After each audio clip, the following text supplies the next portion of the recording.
O Senhor esteja convosco. Ele está no meio de nós. Proclamação do Evangelho de nosso Senhor Jesus Cristo, segundo São Mateus. Glória a vós, Senhor.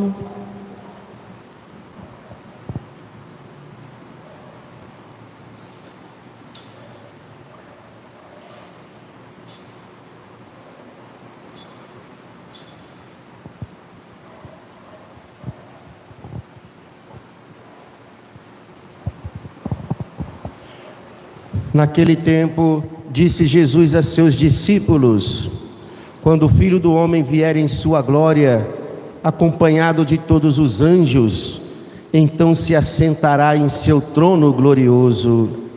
Todos os povos da terra serão reunidos diante dele, e ele separará uns dos outros, assim como o pastor separa as ovelhas dos cabritos, e colocará as ovelhas à sua direita e os cabritos à sua esquerda. Então o rei dirá aos que estiverem à sua direita: vinde benditos de meu Pai, recebei como herança o reino que meu Pai vos preparou desde a criação do mundo. Pois eu estava com fome e me destes de comer, eu estava com sede e me destes de beber, eu era estrangeiro e me recebestes em casa, eu estava nu e me vestistes, eu estava doente e cuidastes de mim, eu estava na prisão e fostes me visitar. Então os justos lhe perguntarão: Senhor, quando foi que te vimos com fome e te demos de comer, com sede e te demos de beber? Quando foi que te vimos como estrangeiro e te recebemos em casa, e sem roupa e te vestimos?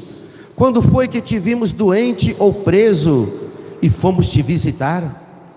Então o rei lhes responderá: em verdade eu vos digo que todas as vezes que fizestes isso a um dos menores de meus irmãos, foi a mim que o fizestes. Depois o rei dirá aos que estiverem à sua esquerda: afastai-vos de mim, malditos, ide para o fogo eterno, preparado para o diabo e para os seus anjos.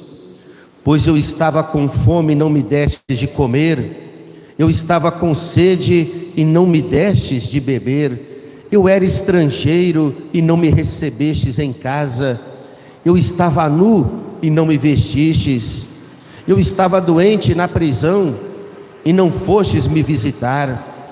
E responderão também eles: quando, Senhor, foi que te vimos com fome ou com sede, como estrangeiro ou nu, doente ou preso, e não te servimos?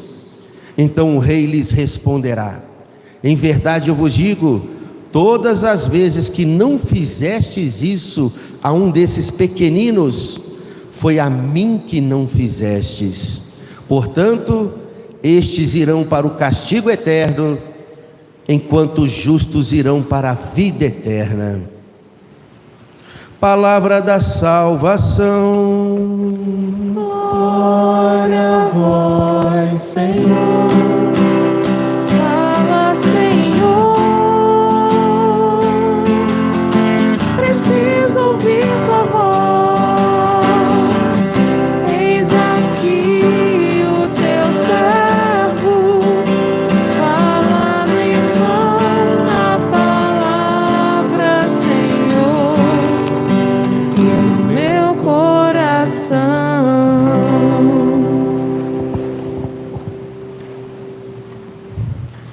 Caríssimos irmãos, chegamos a mais um final de um ano litúrgico, chamado também de Ano da Igreja, que não segue o ano civil. No próximo domingo já começaremos um ano novo para a nossa igreja, com o tempo do Advento, em preparação para o Santo Natal de nosso Senhor. E terminamos o ano da igreja sempre com essa solenidade de Cristo, Rei do Universo. Quando Jesus estava sendo julgado, Pôncio Pilatos perguntou para Jesus: Tu és rei? E Jesus simplesmente respondeu: Eu sou, mas o meu reino não é deste mundo. Jesus é rei, e nós cristãos temos essa missão primeira de testemunhar para o mundo como é o reinado de Jesus, como ele é rei, porque Jesus é rei, mas não aos moldes dos reinados deste mundo.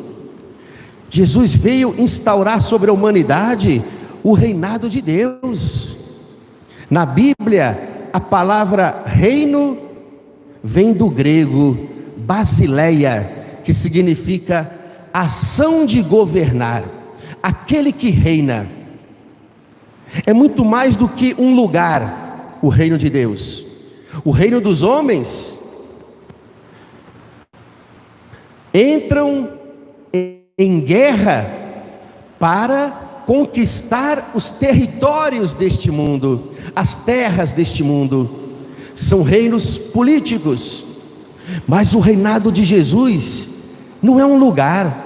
Falar do reino de Deus é falar da sua soberania. Aonde é que Deus reina? Aonde se respeita os seus mandamentos, as suas leis santas. Aonde é que Deus reina? Aonde Ele é invocado e adorado. Aonde o Evangelho é vivido como uma verdade de salvação. Por isso que o reino de Deus é muito mais difícil de ser implantado aqui neste mundo do que os reinados dos homens. Os reinados dos homens acontecem onde eles conquistam territórios. O reinado de Deus só pode acontecer no coração das pessoas. Deus é o Senhor da criação, é o Senhor da história, é o Senhor da vida. E Ele colocou tudo nas mãos de Cristo, o seu Filho eterno. Submeteu tudo a Cristo, para que Cristo reinasse sobre todas as coisas. E as leituras mostram como Jesus é rei, como é o seu reinado. Na primeira leitura que ouvimos do profeta Ezequiel, capítulo 34, Deus reprova aquelas lideranças políticas e religiosas que deveriam guiar o povo, apacentar o povo segundo o coração de Deus, mas se tornaram como maus pastores, mercenários, porque não se preocuparam em cuidar bem do rebanho, só se preocuparam consigo mesmos, em explorar e oprimir o povo. Ou como se diz dos maus pastores de rebanho, só se preocuparam em tirar o leite, a carne, a lã das ovelhas e devorá-las. E Deus faz uma promessa através do profeta, dizendo: eu mesmo vou cuidar das minhas ovelhas, vou atrás daquela que se perdeu, para trazê-la de volta ao rebanho. Vou enfaixar a que quebrou a perna, que está machucada, que não consegue andar por si mesma, não consegue encontrar o caminho da salvação, o caminho do reino. Eu vou fortalecer a ovelha que está doente, e vou vigiar a ovelha gorda e forte, para que os mercenários não as devorem. É a imagem do bom pastor. Por isso que essa profecia se cumpre plenamente na pessoa de Cristo. Jesus primeiramente vai se fazer o rei pastor, que veio dar a vida por suas ovelhas. este pastor que veio cuidar de nós, veio nos pastorear, veio, conforme vimos no Salmo 22, o Salmo do Bom Pastor, que podemos rezar hoje à noite antes de dormir. E todas as vezes que rezarmos o Salmo 22, aquele salmo que nos faz dizer: Tu és o meu pastor, não me falta coisa alguma. Esse bom pastor veio nos conduzir pelas pastagens verdes para o reino de Deus.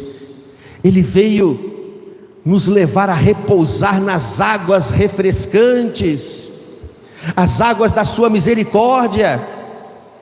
Ele veio nos proteger de todo mal com o seu cajado, e Ele vai à nossa frente, nos guiando e nos mostrando o caminho certo, para não nos tornarmos ovelhas perdidas, porque a ovelha sem o seu pastor se perde. A ovelha sem o seu pastor é indefesa.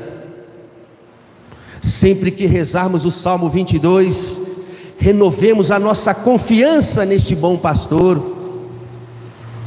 Mas a primeira leitura também termina com uma outra promessa de Deus, onde Deus fala que fará justiça entre uma ovelha e outra, vai separar as ovelhas dos bodes. Não é o que ouvimos no Evangelho? O capítulo 25 de São Mateus, que fala do juízo final, o juízo universal que vai acontecer sobre toda a humanidade no fim dos tempos. Esse rei pastor, no final da história, ele vai ser também rei juiz. E ele vai separar as ovelhas dos cabritos. Aqui no nosso Brasil, com exceção do sul, não temos muito costume de cuidar de ovelhas, hein? Isso se dá principalmente no Oriente Médio. Mas a gente sabe que há uma diferença muito grande entre ovelhas e cabritos. A ovelha é o símbolo da obediência, da docilidade. Ela obedece à voz do pastor prontamente. Não consegue enxergar bem, porque as lãs cobrem os seus olhos, mas ela ouve muito bem. E o interessante, pode chegar pastores de diversos rebanhos, ou até os mercenários, e eu vi isso na Terra Santa quando estive lá.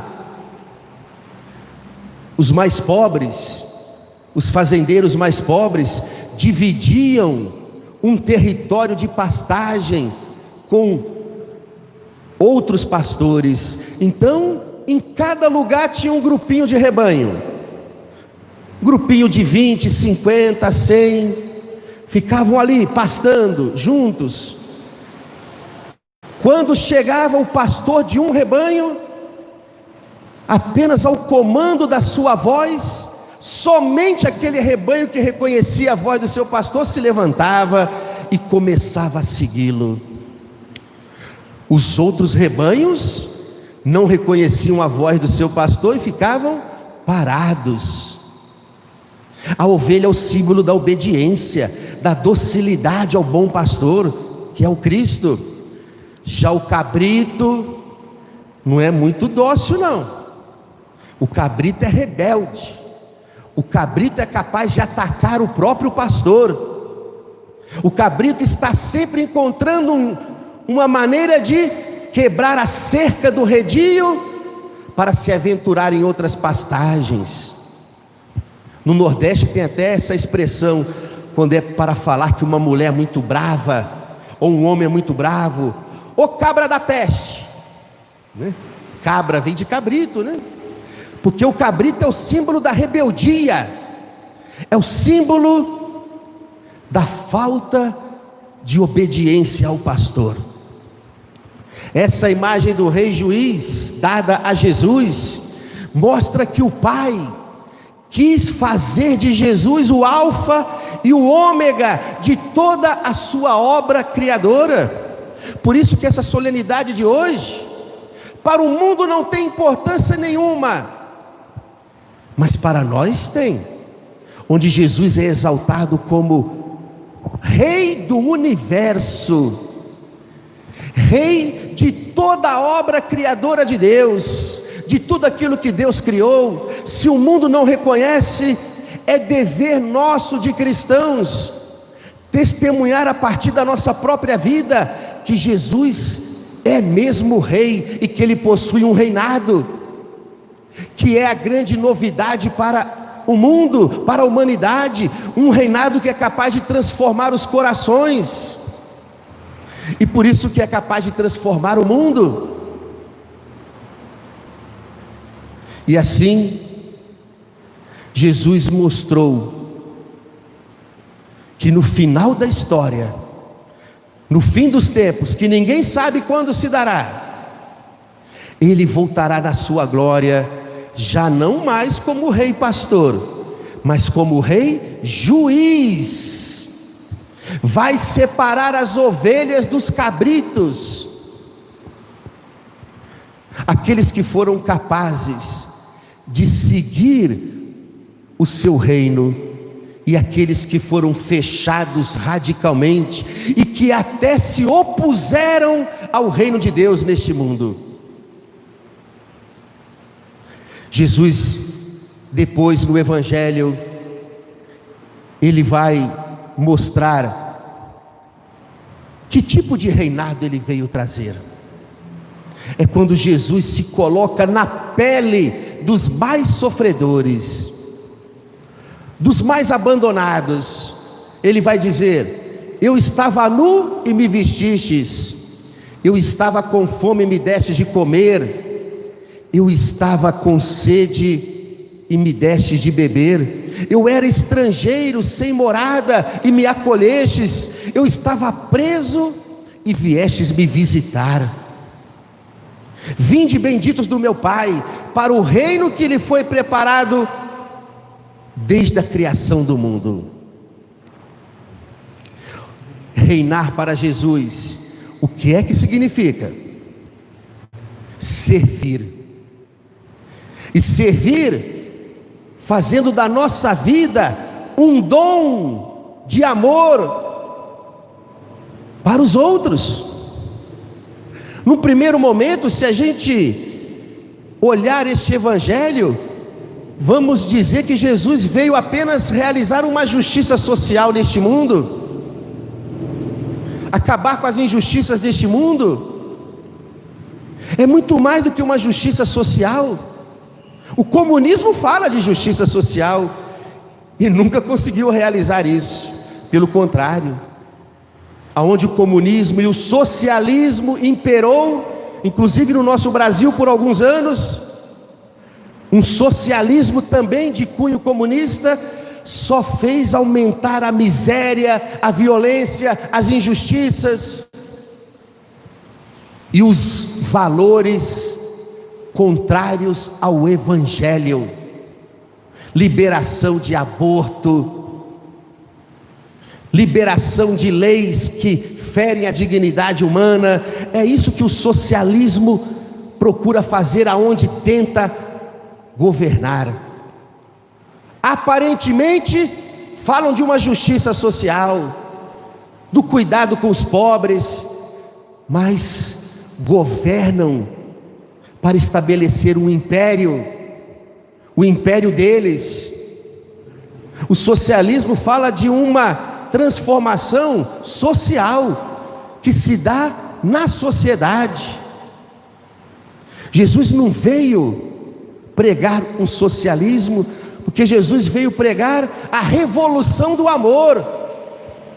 E a revolução do amor acontece de dentro para fora.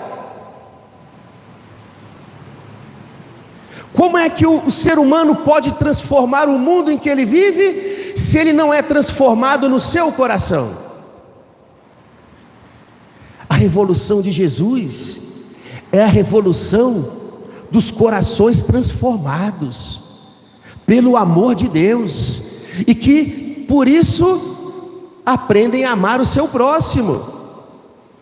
Realmente, no coração de uma pessoa, seja daqueles que nos governam, sejam aqueles que detêm os poderes públicos, seja o coração de cada um individualmente, se entrar o reino de Deus, se entrar a justiça de Deus, com certeza esses corações não vão se dar à violência, não vão se dar ao preconceito de nenhuma forma, não vão se dar à discriminação, ao egoísmo,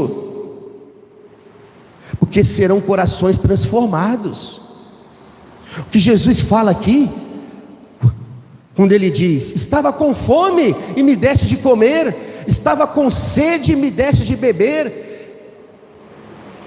estava doente e cuidaste de mim, estava sem morada e me acolhestes. Jesus está falando muito mais do que uma justiça social.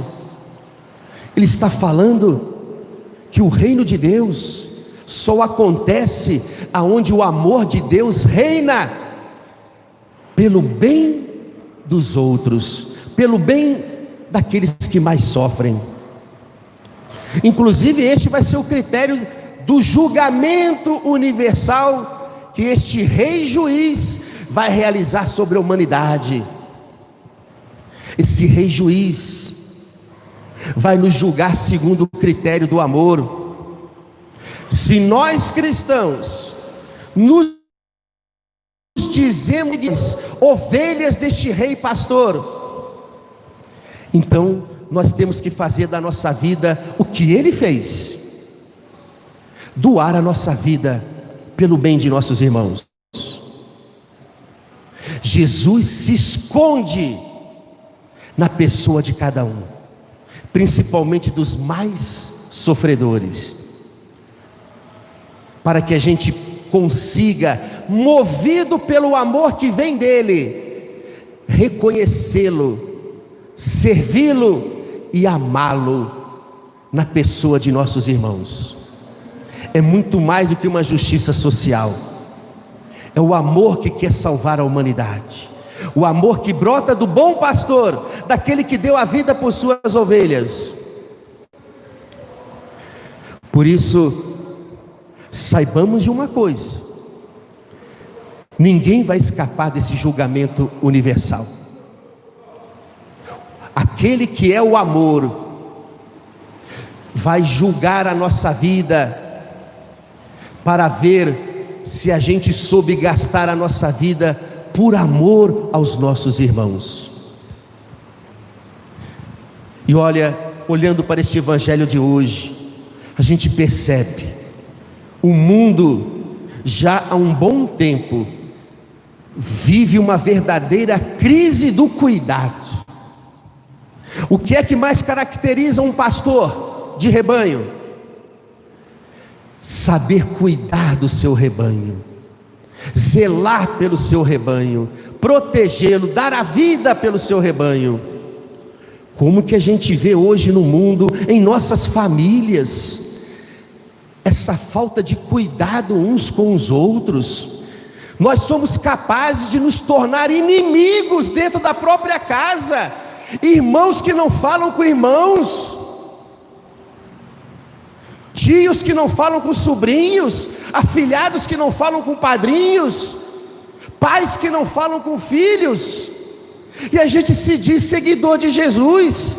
Seguidor nada, é cabrito. O cabrito não segue o pastor, a ovelha segue. A gente vê nas famílias os idosos abandonados, as crianças abandonadas muitas vezes. A gente vê nas famílias o ódio imperando, cada um cuidando somente de si mesmo. Nós nos tornamos inimigos daqueles que têm o nosso sangue.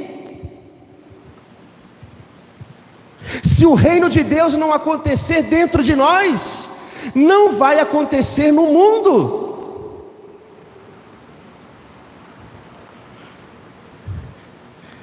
Por isso, caríssimos irmãos, não esqueçamos que vamos enfrentar esse juízo. E no dia desse juízo, o rei juiz não vai perguntar qual foi a nação que nós pertencemos. Esse rei juiz não vai perguntar qual religião que nós seguimos. E se formos cristãos, o julgamento vai ser ainda mais severo para nós, porque a gente vive na revelação plena de Deus através do cristianismo, a religião verdadeira, a religião que tem a revelação de Deus completa para nós em Jesus. Aí que o julgamento vai ser mais severo ainda, porque como Jesus disse uma vez, a quem mais foi dado, mais será cobrado. Jesus vai falar para cada cristão batizado: eu vos dei o meu Espírito, eu me dei a vocês em cada Eucaristia, aquela mesa que o pastor prepara à nossa frente, como rezamos no Salmo, né? Eu vos concedi muitas vezes o meu perdão no sacramento da confissão, eu dei a minha verdade para vocês, o meu Evangelho, eu vos dei a conhecer o amor do meu Pai. E que tipo de ovelhas vocês foram? Foram ovelhas ou foram cabritos? Jesus não vai perguntar pelos nossos títulos, aquilo que conseguimos conquistar neste mundo. A única pergunta que Ele vai fazer, o Evangelho nos mostra: vocês souberam se amar como eu vos amei? Vocês souberam cuidar uns dos outros? Vocês souberam dar a sua vida pelo bem uns dos outros? Vocês conseguiram me enxergar, me perceber, me servir na pessoa dos seus irmãos? Vocês fizeram da sua vida um dom de amor pelos outros? Esse será o julgamento de Deus. São João da Cruz disse, né? No entardecer da nossa vida neste mundo, todos seremos julgados pela caridade. Pela caridade. E não é uma caridade qualquer, não. É a caridade que brota do coração do bom pastor, que brota da cruz, que fez que a sua vida se tornasse um dom de amor para o mundo. É essa caridade de Cristo que tem que mover os nossos corações. É aonde Cristo deve reinar, para que o reino de Deus acontecendo dentro de nós, então ele possa também acontecer em nosso meio. Louvado seja o nosso Senhor Jesus Cristo.